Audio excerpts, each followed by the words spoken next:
Samajwadi party के प्रवक्ता हैं। मनोज जी, आपका शुक्रिया।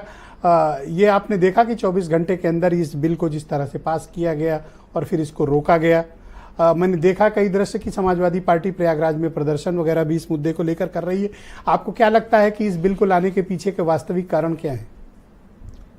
इस बिल को लाने के पीछे जो वास्तविक कारण है वो वास्तविक कारण यही है, जो भारतीय जनता पार्टी का जो पूरा सामंती व्यवहार है, जो भारतीय जनता पार्टी का स्वरूप है कि इस देश के संसाधनों को किस तरह से बड़े उद्योगपतियों को, बड़े लोगों को दे दिया जाए, और उससे भी जब भारतीय जनता पार्टी के धन्ना सेठों का और भारतीय जनता पार्टी के देश भर के कंपनियों से ईडी और सीबीआई का डर दिखा करके धनोपार्जन करके इलेक्टोरल बांड लेकर के मर्यादा पुरुषोत्तम राम के मंदिर में भ्रष्टाचार करके पार्लियामेंट 1200 करोड़ की बनी, वो देख रहे हैं 1200 करोड़ की बनी हुई पार्लियामेंट अब हम लोग नीचे बाल्टी रखी। नजूल पे आ रहा हूं साहब, जमीन की बात नहीं आए। नहीं, आप बिल्कुल आपके प्रश्न पर फोकस ऑन। तो जब सारे भ्रष्टाचारों से पेट भर गया तो योगी आदित्यनाथ जी की सरकार ने चाहा कि अब जो गांव में बसे हैं, जो छोटे छोटे कस्बों में बसे हैं, जो शहरों में बसे हैं लोग, उनको कैसे उजाड़ा जाए और उनकी जमीनों को लेकर के किसी उद्योगपति को दे करके अपना बिजनेस, व्यापार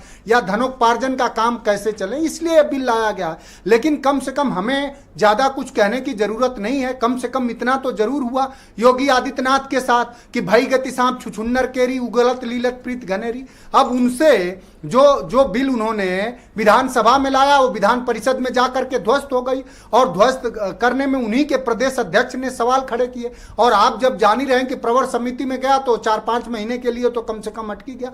तो कम से कम हमको इतना जरूर, हम सभी को एक चीज का तो संतुष्टि जरूर हुई कि योगी आदित्यनाथ जी का जो जीवन है, जो कम से कम आजकल एक सद्भावना, आजकल वो सद्भावना शब्द का प्रयोग कर रहे हैं। मैं नहीं समझ पा रहा हूं कि उत्तर प्रदेश में AK-47 चलाने वाले अपराधी को किस सद्भावना के तहत करवरिया को उन्होंने बरी करा पढ़कर नहीं आए लगा। और मैं नजूल, अरे अब नजूल पर कैसे आ जाए? करवरिया भी चले गए। नहीं, पार्लियामेंट से करवरिया। उनके समग्रता पर आइए ना। ये किसको प्रभावित करने, और ये क्या आप मानते हो कि ये बीजेपी के बीच की लड़ाई है या लोगों को उजाड़ने के लिए या किसी खास प्रयोजन से लाया गया था?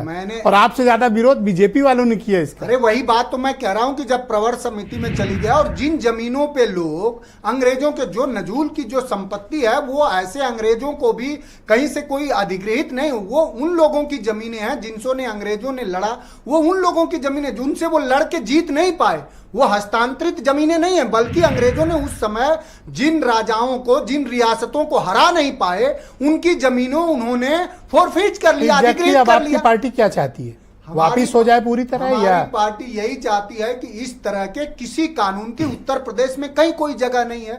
और योगी आदित्यनाथ जी जो जाति देख करके अपराध निर्धारित करते हैं, जो जाति देख के पोस्टिंग करते हैं, जिनका जाति आधारित हर फैसला होता, हालांकि साधु का चरित्र ऐसा नहीं है। साधु के बारे में हमारे देश में कहा गया है कि संत न छोड़े संत ही कोटिक मिलाए असंत, अब मलय भुजंग ही बेदिया शीतलता। अच्छा, बहुत लोग को कंफ्यूजन है, लेकिन मैं बताऊं कि ये 5 मार्च 2024 को चुनाव के ठीक पहले, जिसमें संजय निषाद विरोध कर रहे हैं ना, उसी कैबिनेट का ये हिस्सा थे जिस कैबिनेट ने इसे पास किया। देखिए, आप भले कोई विरोध करे लेकिन कैबिनेट ने इसको पास किया था। व्यवहारिक पक्ष पे आइए, मैं मनीष सिंघवी को बुला लूं, नेक्स्ट राउंड आपको देता हूं। नहीं, मैं खत्म कर रहा हूं 5 सेकंड में साहब। धन्यवाद। देखिए, कैबिनेट का जो फैसला होता है उस पर मुहर लगाने का विशेषाधिकार वो मुख्यमंत्री को होता है। ऐसा कुछ नहीं कैबिनेट में।